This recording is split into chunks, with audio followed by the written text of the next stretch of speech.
The Hamptons Country Club's annual member showcase was Dad's masterpiece of social engineering. An afternoon where established families displayed their success to attract connections with even more established wealth. This year's event focused on celebrating what he called our family's growing influence in elite circles. Absolutely not the main entrance, Dad instructed firmly as our car approached the club's marble facade. Victoria, you'll use the service elevator. We can't afford any complications today. I nodded agreeably from the back seat, accustomed to my role as the family liability during prestigious gatherings. At 28, I'd learned to navigate these events from the periphery, avoiding the inevitable embarrassment my unconventional appearance might cause their carefully cultivated image. Victoria's still in that experimental phase, Mom explained apologetically to Mrs. Rothschild as they entered through the main doors. Artistic temperament, you understand. We didn't want her intensity to overshadow today's more sophisticated conversations. Experimental phase. While they pursued social advancement through charity committees and country club memberships, I'd been building Cipher Analytics, a data consulting firm that specialized in predictive modeling for clients who preferred absolute discretion about their business intelligence needs. The member showcase attracts such distinguished families, Dad announced proudly to Senator Mitchell, whose wife chaired the club's admissions committee.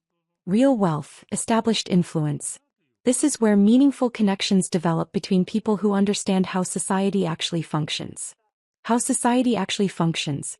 Through the service elevator and kitchen corridors, I made my way to the club's library, a quiet space where I could work remotely while they networked with what they believed were society's power players.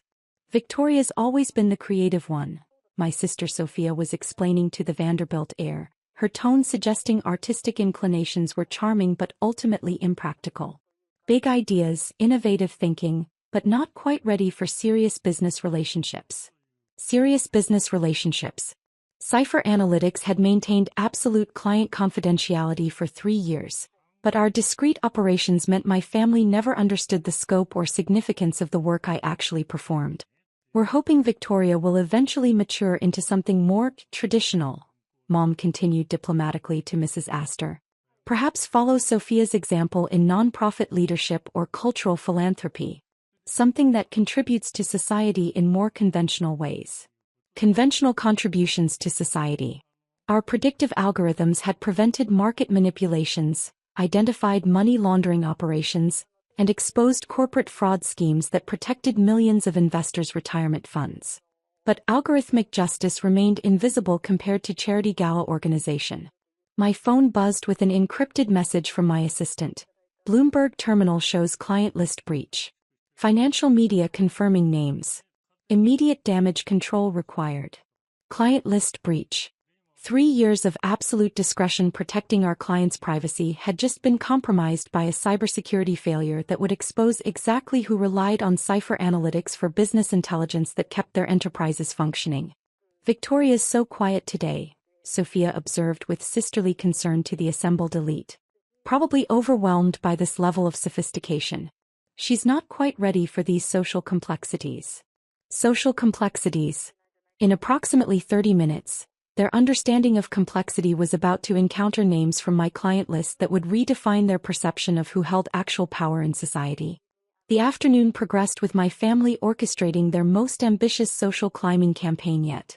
Sophia had engaged 3 senators' wives in discussions about cultural philanthropy, while my parents cultivated relationships with families whose names appeared regularly in Forbes and the Social Register. Sophia's fundraising for the Metropolitan Opera has been exceptionally successful, Mom announced to the Rockefeller Foundation representative. She understands how to coordinate between established cultural institutions and emerging philanthropic leadership. Established cultural institutions.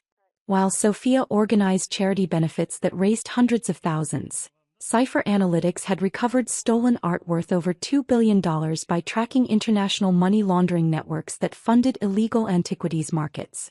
The key to meaningful philanthropy is understanding traditional giving patterns, Dad explained authoritatively to oil executive Harrison Webb.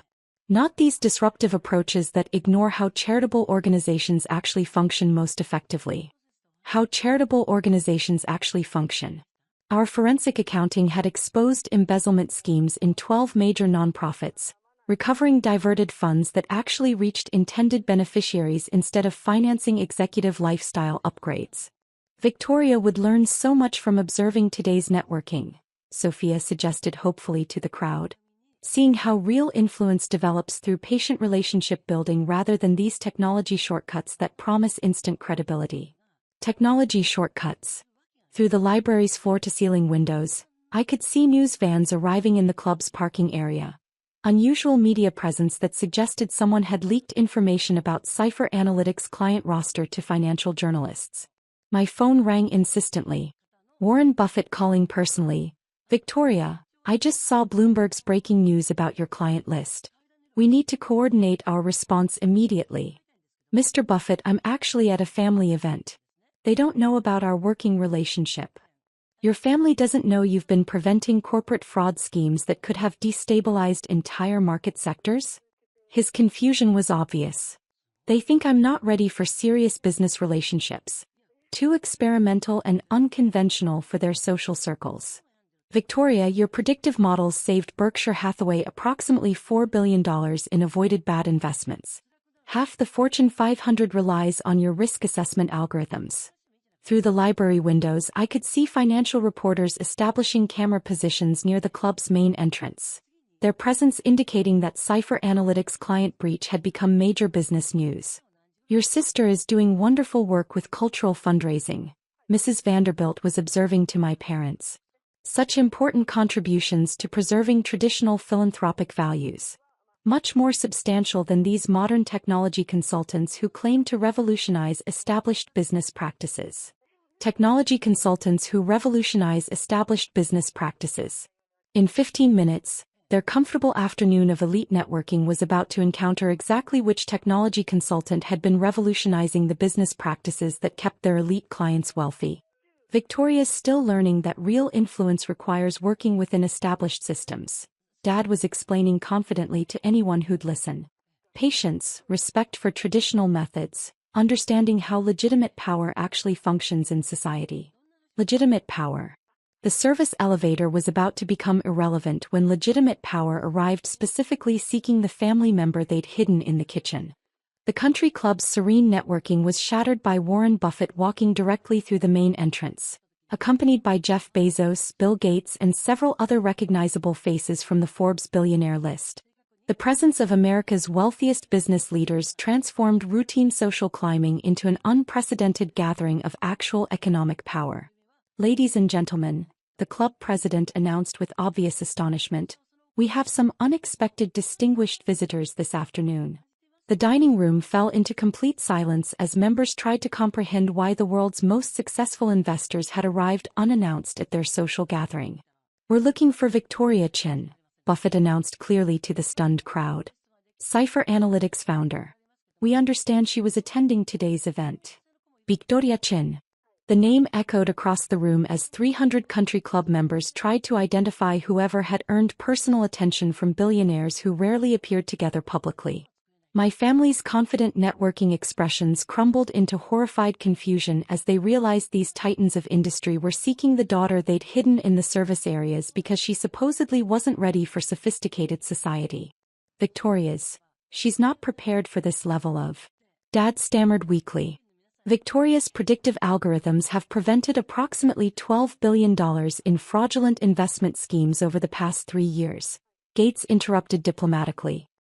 Her risk assessment models are essential to how we evaluate major acquisitions and market investments. $12 billion in prevented fraud. While my family had been celebrating Sophia's charity fundraising, I'd been protecting the financial security that enabled their charitable giving in the first place. Where exactly is Victoria? Bezos asked with growing impatience. The Bloomberg report about her client list requires immediate coordination. Every major corporation needs her crisis management protocols activated. I emerged from the library's side entrance, still carrying my laptop and the encrypted files that had been compromised in today's data breach. Gentlemen, I said calmly, I'm here. Though my family felt I wasn't quite ready for today's social complexities. The silence was absolute as America's most powerful investors turned to observe the family dynamics that had hidden their most trusted advisor behind service elevators and kitchen access. Victoria, Buffett said with obvious relief, we need immediate damage control. Your client list includes 47 Fortune 500 CEOs who require coordinated response to today's disclosure. Their connections had just become worthless compared to mine. The aftermath was immediate and devastating. Within hours, every major business publication was covering the Cipher Analytics revelation. How the country club's hidden family member had been secretly advising half the Fortune 500 on fraud prevention and market manipulation detection. Sophia's cultural philanthropy achievements evaporated when Society pages revealed she'd spent years dismissing her sister as not ready, while that sister was protecting the wealth that funded elite charitable giving. Her nonprofit leadership positions became reminders of missed opportunities for major donations. Dad's networking strategy collapsed when fellow club members discovered he'd been hiding his family's connection to the business consultant who'd saved them billions in avoided investment disasters. His theories about traditional influence seemed misguided after billionaires personally retrieved his daughter from service areas. Mom's social climbing required complete revision when photographs emerged of Warren Buffett escorting me through the main entrance while she stood bewildered in designer clothes that suddenly looked very inexpensive. 6 months later, Cipher Analytics had expanded globally. My family learned to speak differently about my work. Not because they understood predictive modeling any better, but because dismissing billionaires' most trusted advisor made them look foolish rather than socially sophisticated. Sometimes service elevators lead to penthouse influence. I was sitting in my downtown office when my phone lit up with an unknown number. The voice on the other end was professional, cautious. Ms. Rivera? This is Patricia Chen from Coastal Federal Bank. I'm calling regarding a loan application that lists a property at 4427 Shoreline Drive as collateral. Our records show you as the sole owner. Are you aware your parents are attempting to secure a $400,000 line of credit using this property? My coffee went cold in my hand. What? Your parents submitted an application 3 days ago. They claimed joint ownership with rights to leverage the property. Our title search shows otherwise. I need to verify. Did you authorize this? No. Absolutely not. That condo is mine. I bought it 5 years ago with my own money. Patricia's pause told me everything. I see. Ms. Rivera, I'm going to need you to come in. And you might want to bring documentation. The condo had been my dream. A 2-bedroom unit 3 blocks from the ocean. Purchased when I was 28 with savings from my software engineering salary and a signing bonus from my new position. I'd never told my parents the exact price, $340,000, because I knew what would happen. They'd ask to borrow against it. They'd promise to pay me back. They'd call it family helping family. So I kept it vague. Got a place at the beach. Small. Affordable. For 5 years it worked. I spent weekends there, rented it on Airbnb when I traveled, built my own quiet sanctuary 3 hours from my parents' constant financial chaos. Then Mom saw a boat. Not just any boat. A 42-foot cabin cruiser docked at the marina near my condo. She'd mentioned it casually 6 months ago. Your father and I are finally going to enjoy retirement properly. I should have paid attention to that word. Finally. Like they'd been denied something. Like their 3 failed businesses and 4 refinanced mortgages were someone else's fault. At Coastal Federal Bank, Patricia Chen spread documents across the conference table. The loan application was thorough. Convincing. Under collateral assets, my parents had listed the Shoreline Drive property with an estimated value of $580,000. Current market value was accurate. Beachfront had appreciated significantly. Under ownership status, they checked joint family property, multiple deed holders. They provided this, Patricia said, sliding over a photocopy. A deed. With my signature. Except it wasn't my signature. Close. Very close. But the R in Rivera had a loop I never made.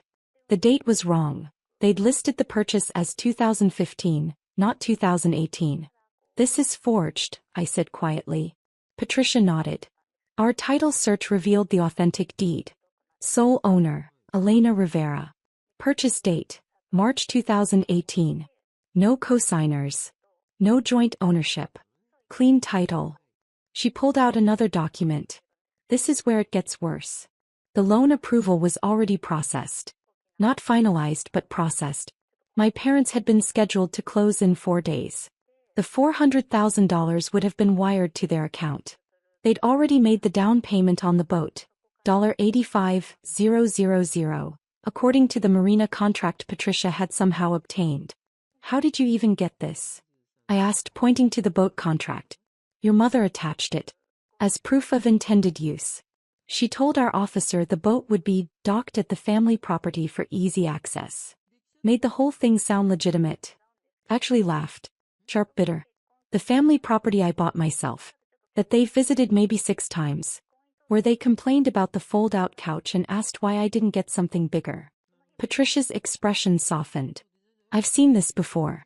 Family financial abuse. It's more common than people think. She pushed a business card across the table. This is our fraud investigation team. They're already involved. But you'll also need this. Another card. A criminal defense attorney. For them, not you. What they've done is loan fraud, forgery, and potentially identity theft. The thing about betrayal is how it recalculates your past. Every conversation replayed with new context. 6 months ago, we're thinking about retirement plans. We should talk about assets. Translation, we're planning to steal from you. We need intel. For months ago, you should really get your estate planning done. What if something happened? Translation, we need to know if there are any legal obstacles to claiming your property. 2 months ago, your father and I are finally going to enjoy life. We've worked so hard. Translation, we've found something we want and we're taking what's yours to get it. I'd spent 5 years building something for myself. 5 years of careful budgeting, strategic career moves, sacrificed vacations to make extra mortgage payments. I'd wake up early on Saturdays to clean the condo between Airbnb guests. I'd researched property management companies, compared insurance rates, learned landlord-tenant law. And they tried to take it with a forged signature and a story about family. The ghost ledger started writing itself in my head that night. Not the money, though $400,000 in fraudulent debt would have destroyed me financially. But the other cost. The invisible ones. Every time I downplayed my success because their businesses failed. Cost. My right to celebrate my achievements. Every time I'd felt guilty about my stability while they struggled. Cost. Peace of mind I'd earned. Every time they'd called me lucky instead of hardworking. Cost. Recognition of years of effort. Every visit where they'd criticized my small condo. Cost. Joy in my own space. Every conversation where they'd hinted I should help family more. Cost. Safety in saying no. The ghost ledger itemized what couldn't be repaid. Self-worth. Boundaries. Trust. The ability to share good news without fear it would become a target. I met with the fraud investigation team. Brought every document. The original deed. 5 years of mortgage statements. Proof of down payment from my personal account.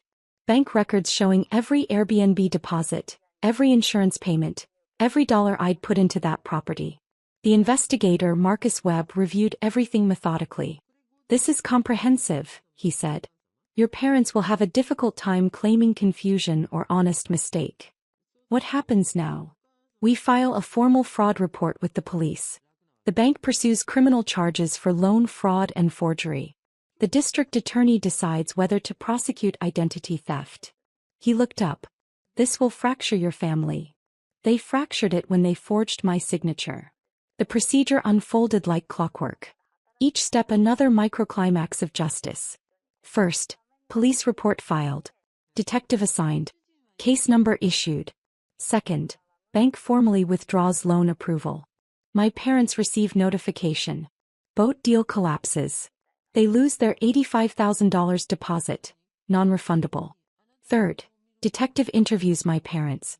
They claim misunderstanding. Detective presents forged deed. They claim I must have forgotten signing it. Detective presents my original deed, dated 3 years later. They go quiet. Fourth, marina files civil suit for the lost deposit. Boat buyer was lined up behind my parents. Sale fell through. Marina claims damages. Fifth, detective discovers this wasn't their first attempt. 2 years ago, they tried to refinance their house by falsely claiming I lived there and contributed to the mortgage. That application was denied for unrelated reasons. But the pattern was documented. Sixth, District Attorney files charges.